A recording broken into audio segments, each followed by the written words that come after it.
The next speaker is the founder and CEO of Rice Africa Technologies. And he's going to be talking about technology transforming agriculture in Africa, the Farm Easy story. So let's clap our hands as we welcome Mr. Ibrahim Megari Ahmadu.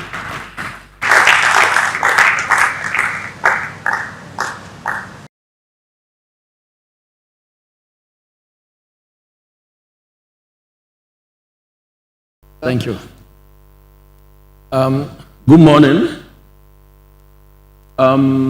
It's an absolute honor and privilege to be here, and I give a big shout out to Tony and his team for organizing this wonderful occasion. It's an opportunity to interface with the next generation of hustlers. And I think I align myself with all the discussions that we've had this morning regarding creating a sustainable world and a sustainable future. I'm trying to give you deep into what we've been doing. Rice Africa Technologies is a company that we started here in Lagos about 3 years ago. We went live just after the COVID lockdown, and we started as a tech platform that was trying to aggregate smallholder farmers, especially in the rice and wheat value chain. A couple of months into our gig, we kind of pivoted when we discovered a much more bigger problem. So in the course of my presentation, you get to know about that. So I want to start with a quotation from our very own Dr. Akinwumi Adesina, who is the president of the Africa Development Bank.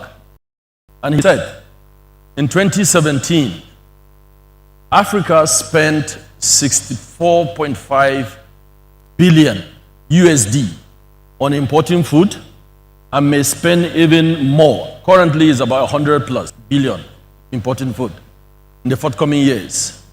This is unsustainable, irresponsible, and unaffordable.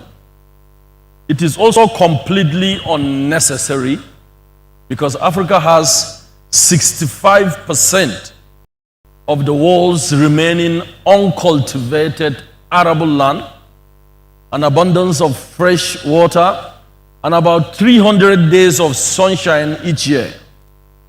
And more than 60% of Africa's working population is engaged in agriculture. And the soil across most of the continent, from Cape to Casablanca, is rich and fertile. So, this statement is something that I always like to start discussions with to bring to fore our current situation. According to the UNFAO, 1 in 5 Africans, over 300 million people, are currently facing severe hunger.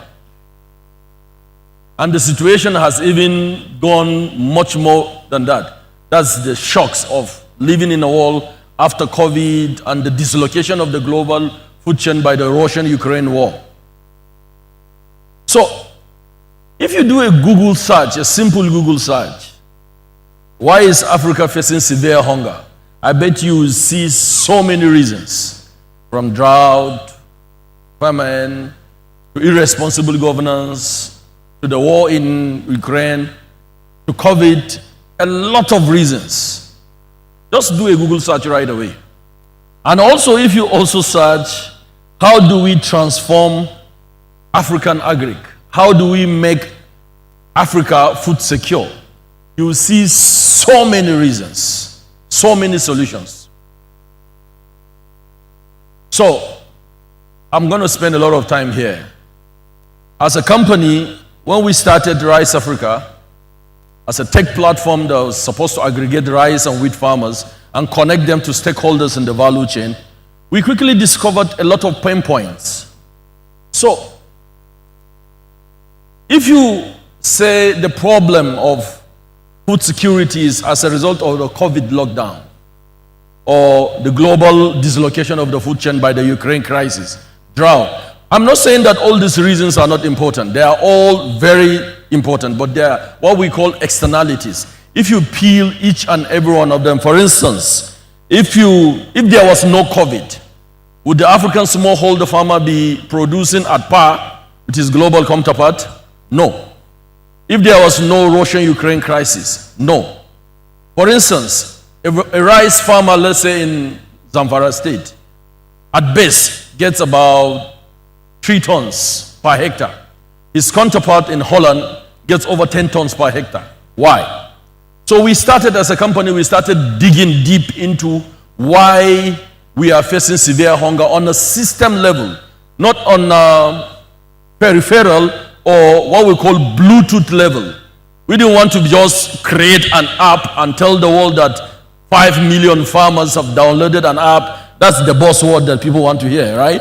So we really wanted to find out what's really happening, what's the cocoa behind the reason why Africa is facing severe hunger.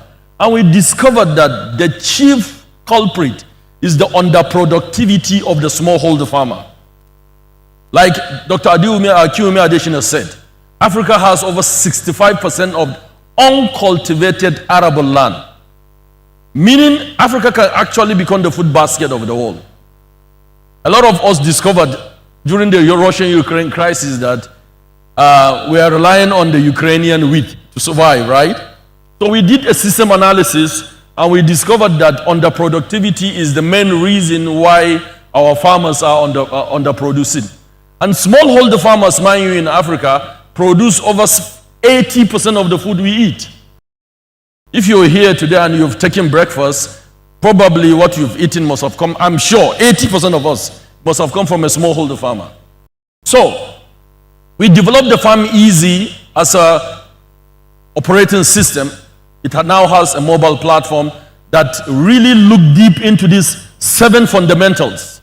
Wherever you are, whatever you're doing in the agri value chain, this solves the problem of underproductivity. Number 1, land preparation equipment. Over 80% of smallholder farmers in Africa lack land preparation equipment, i.e. tractors, tillers, and the rest. If you prepare your land manually, and the person that prepares his lands mechanically, there's a high probability that he will produce 50% more than what you produce. That is why that farmer in Nigeria produces 3 tons, and his counterpart in Holland produces 10 tons. Number 2, a lot of our farmers, almost 90% of our farmers plant grains, not seeds. I don't know if you understand the difference between planting grains and planting seeds. They don't have access to high-yielding seeds. They plant grains. Number 3, they lack good chemicals. When you plant, crops compete with weeds for nutrients. And if you don't have good chemicals to kill off the weeds overtake your farm and it affects your productivity. Number 4, they lack access to affordable fertilizers. Most government intervention programs, when they bring fertilizers to our smallholder farmers, at best, it comes at the time that they don't even need the fertilizers. So we're talking about on-time delivery of affordable fertilizers. Number 5, farm extension service. They don't have access to best agronomic practices. Nobody tells them what to do. They've been farming since 1800. The same age-old technology that they've been using up to date. Number 6, this is what we've started with, mechanized harvesting. They lack access to mechanized harvesting. Let me give you context here. When you harvest a rice farm, 1 hectare of a rice farm, let's take 1 acre. A hectare is 2.45 or 2.5 to a hectare. 1 acre of a rice farm takes about 30 people to harvest it in 24 hours. Our machine does that in 30 minutes. In terms of productivity, what those 30 people get in 24 hours at best is 24 bags of paddy. Our machine can give you at worst 37. So for each hectare, the smallholder farmer loses about 2.8 tons when he harvests manually. Do you remember that farmer in Holland and Nigeria? So you see the disparity. The 6th one is access to a structured market. Most of them are subsistence farmers. They farm to eat. And of course, if you don't have access to a structured market, there will be a big problem when you want to migrate to a commercial farmer. So we build the Farm Easy operating system to provide access to the smallholder farmers for these 7 touch points. And this is what we've been doing. This is our story. This is why we've been scaling across Africa. And to God be the glory, last year, the World Economic Forum discovered our organization and they admitted us into the Cyclers Accelerator program, and our business model was exposed and was rejigged. Yeah, that we shouldn't concentrate on Nigeria. Even though Nigeria is the biggest market, we were made to believe that the problem we are solving is not just a Nigerian problem, it's a sub-Saharan African problem. So we expanded to the East Coast. We are now operational in Tanzania. We started last year. We are moving to Rwanda at the end of the year. First quarter in Ghana by first quarter of 2024. The second quarter we are looking at Zimbabwe. That's how we're growing. So in terms of impact, how do we do all these things? We have community agency network. There's a lesson here that I want to pass to tech enthusiasts. Most agri-tech enthusiasts start and create solutions from the top. They build an app maybe somewhere around Banana Island in Lagos and they expect it to be adopted somewhere in Garumala and Kanu. It doesn't work that way. You have to work with the team. So we created a community agency network.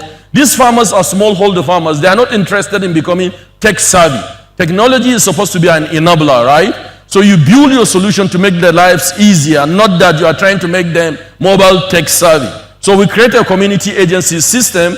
It is the community agent that we are expected to be mobile tech savvy, and then we equip him with our Farm Easy operating system, and then we do a lot of community sensitization to unlearn and relearn. And then of course we do a lot of incentivization by bringing some things that will make them, because it's one thing to create a solution, it's another thing to jumpstart adoption. That's what we call a notch effect. Our parents do that. If you want your child to study, you tell them that when you ace your papers, I'm going to take you to Disneyland, for instance. That is a notch. So we create all those things with the communities, for instance, giving them fertilizers on time for them to adopt mechanization. Because even though it's good for them, they may not see the way you want to see. And then there's adoption. Since 2020 that we've started, we've achieved the following numbers in Nigeria and Tanzania. And for record purposes, this is for March. We had this masterclass at Villa in Switzerland in March, and these figures were used. If you go to our website, you see the current. We have an impact analysis on our website that gives you on the day what we do daily. So in the last 3 years, as of March, we harvested 5,200 hectares. We've saved 14.8 kilograms of grains that can actually feed, as of then, 49.6 million people more. Right now we've passed about 50 million people, and now we've saved about 149 labor hours. As of today, if you check the website, what we've done is over 50 million people could be fed with what we've saved in Nigeria and Tanzania. We've saved over 20 billion liters of water, and we are just getting started. And I'll close by saying this. A lot of people think the farmers in Africa are poor. And we say this around the world, that African farmers are not poor. Africa doesn't need aids or handouts. What we need is investments to improve the infrastructure of the smallholder farmers so that Africa can feed itself and Africa can feed the world. Thank you very much for listening.